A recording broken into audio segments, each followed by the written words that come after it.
तौर पर बजट पे हम चर्चा करें तो इससे पहले उन मुद्दों पे चर्चा होनी बहुत आवश्यक हो जाती है। इसलिए हो जाती है क्योंकि बजट से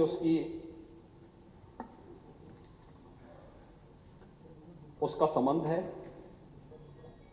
और कहीं ना कहीं बजट के दायरे के बारे में या कोरोना कालखंड के दौरान मुझे लगता है हर एक तबके ने, अगर राजनीतिक पूर्वाग्रह उनके साथ नहीं जुड़ा है तो अलग विषय है कि घर के अंदर उन्होंने बजट का सराहना की होगी, लेकिन सार्वजनिक रूप से छोड़ दिया जाए तो बाकी हर तबके ने माननीय वित्त मंत्री जी के द्वारा प्रस्तुत बजट की यहां पर भूरी भूरी प्रशंसा हर एक तबके ने की है और प्रदेश ही नहीं देश स्तर पर। मेरे पास फिक्की से, सीआईआई से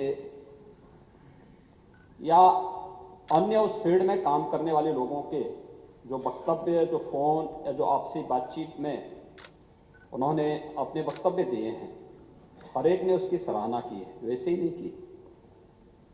और मुझे इसीलिए नेता प्रतिपक्ष जी ने जो बातें यहां पर कही, मैंने जैसे कहा कि मैं सचमुच सुनना चाहता था उनके भाषण को, और मैंने उनके भाषण के उसको पूरा मैंने निकाला, उसके प्रिंट को निकाल करके मैंने उसको भी देखा। मैंने यद्यपि अनुरोध किया था कि अगर वे अपने बजट भाषण को 12:30 बजे की बजाय 3 बजे के आसपास अपनी बातों को रखेंगे तो मैं सदन में मौजूद हूं। और उनके मित्र खन्ना जी ने उनको ये बात बताई भी होगी, लेकिन जब भी वे खन्ना जी की बात को नहीं मानते हैं तो उनके साथ धोखा हो जाता है।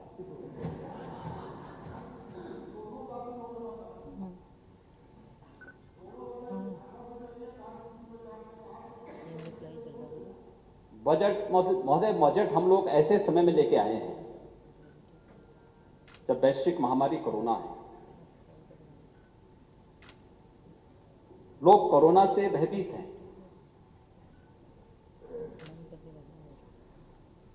लेकिन भारत ने कोरोना का प्रबंधन भी बेहतर तरीके से किया।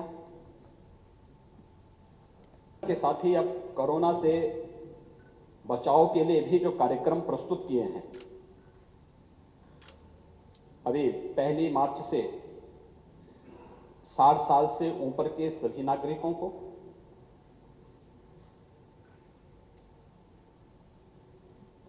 विभिन्न प्रकार की बीमारियों से ग्रसित लोगों को भी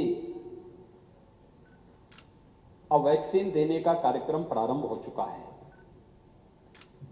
यानी भारत की एक अपनी उपलब्धि, भारत के साथ कुछ ना कुछ नई उपलब्धियां जुड़ती जा रही हैं और भारत के लोगों को इस महामारी से बचाने के साथ साथ आरोग्यता प्रदान करने के बारे में आदरणीय प्रधानमंत्री जी के नेतृत्व में जो कार्यक्रम चल रहे हैं, 1 मार्च से फेज 2 का जो कार्यक्रम चला है, मैं स्वयं भी लखनऊ के सिविल हॉस्पिटल में जाकर के उन सभी नागरिकों से, जो वरिष्ठ नागरिकगण जन थे जो उस दिन वैक्सीन लेने के लिए आए थे, अलग अलग तबके के थे, और अपनी लाइन में बैठ करके पूरी धैर्य के साथ वो वैक्सीन लगाने के साथ वो अपने को जुड़े थे। तेजी के साथ एक प्रक्रिया आगे बढ़ रही है, अद्भुत अनुशासन है, और कोई भी देश अगर अपने नेतृत्व के इस अनुशासन भाव के साथ जुड़ करके कार्य करता है तो उसको दुनिया की महाताकत बनने से कोई रोक नहीं सकता है। और यह एक शुभ स्थिति वर्तमान में भारत के साथ जुड़ रही है। कोविड से प्रदेश भी प्रभावित हुआ, हमारा राजस्व भी प्रभावित हुआ, आम जनमानस में भी इसका प्रभाव पड़ा, लेकिन इस सब के बावजूद प्रदेश ने अपनी सारी व्यवस्था को, वित्तीय अनुशासन को बनाए रखते हुए सारे कार्यक्रमों को व्यवस्थित रूप से आगे बढ़ाने का कार्य किया। और मैं कहना चाहूंगा नेता प्रतिपक्ष पक्ष से कि बजट पे जो उन्होंने बातें कही और खन्ना जी को कुछ शेरो शायरी भी सुनाई थी उन्होंने, पता नहीं खन्ना जी ने शेरो शायरी का जवाब आपको दिया कि नहीं दिया। कल वे देंगे, कल देने को तैयार हैं और मैं अपील करूंगा कि वे जरूर खन्ना जी की बातों को सुनेंगे। लेकिन महोदय, सच है, विपत्ति जब आती है कायर को ही दहलाती है। सुरमा नहीं विचलित होते, क्षण एक नहीं धीरज खोते। विघ्नों को गले लगाते हैं, कांटों में राह बनाते हैं, मुंह से न कभी उब कहते। यह रामधारी सिंह देश के लिए भी और प्रदेश के लिए भी अक्सरशः सही बैठती है। बजट के परिप्रेक्ष्य में अगर आपको देखना हो तो बिना विचलित हुए हम लोगों ने इसका अनुसरण किया। हम लोगों ने उन बातों को लेकर के आगे बढ़े। लेकिन जब मैं आपकी बात सुन रहा था और आपकी बातों को मैं जब इसमें देख रहा था तो मुझे लगता है कि आपकी बातों से मुझे लग रहा था कि आप बजट को इस रूप में चाहते हैं जो समाजवादी पार्टी के समय में होता था। क्योंकि आप लोगों का कोई वास्तव में बहुत भारतीय परिप्रेक्ष्य में कोई ऐसा दृष्टिकोण नहीं होता था जो सर्वसमावेशी हो, सर्व कल्याणकारी हो, प्रदेश के विकास को एक नई ऊंचाइयों तक पहुंचाने वाला हो। वह भाव न होने के नाते मुझे लगता है कि आपकी पार्टी जो पिछली सरकारें थी वह केवल एक बात को विश्वास करती थी, वह थी चारवाक का वह सिद्धांत, यावा जीवेत सुखम जीवेत ऋणम कृत्वा घृतम जीवेत। ये इनका एक भाव होता था।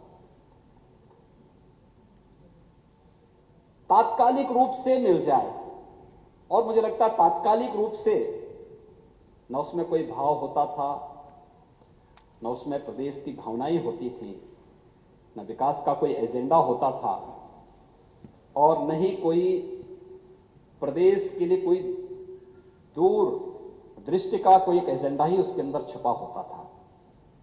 और इसलिए हर एक तबका नाराज होता था और हर तबके ने फिर उसका जवाब भी दिया है। हर एक तबके ने उसका बहुत जवाब भी दिया है। महोदय, मैं चर्चा कर रहा था इस बात को लेकर के, बजट पर ही अगर आप देखेंगे जो टिप्पणी अलग अलग तबके के लोगों ने की,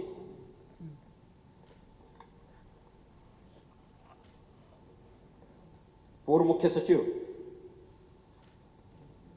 उन्होंने इस बारे में कहा सरकार का विजन क्या, वोट से ज्यादा विकास पर जोर। हमें मालूम है तात्कालिक आवश्यकता के लिए बनाई जाने वाली योजनाएं